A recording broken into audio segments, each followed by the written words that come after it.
त्याचप्रमाणे मी एक माजी सैनिक आहे आणि वर्ध्यामध्ये मी एक जवान defence and force career academy म्हणून एक सोशल उपक्रम चालवतो. तो माझा बिझनेस नाही.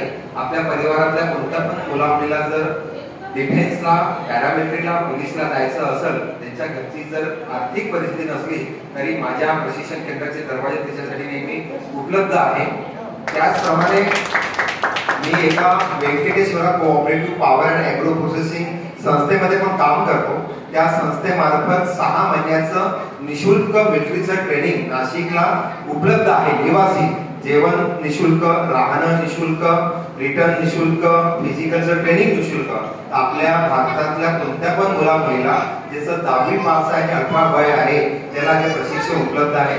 आपल्यापैकी कोणाला पण जर जॉईन करायचं असेल तर तुम्ही माझ्यासोबत संपर्क करू शकता. रेवाजी पाटणकर मॅडमजवळ माझा नंबर आहे.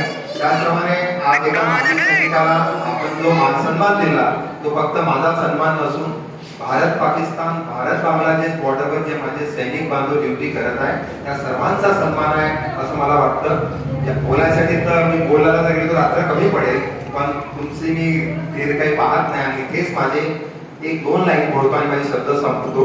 ना मैं हिंदू बनूंगा, ना मैं हिंदू बनूंगा, ना मैं मुसलमान बनूंगा, मैं इंसान की औलाद हूँ, मैं इंसान बनूंगा. जय हिंद, जय महाराष्ट्र.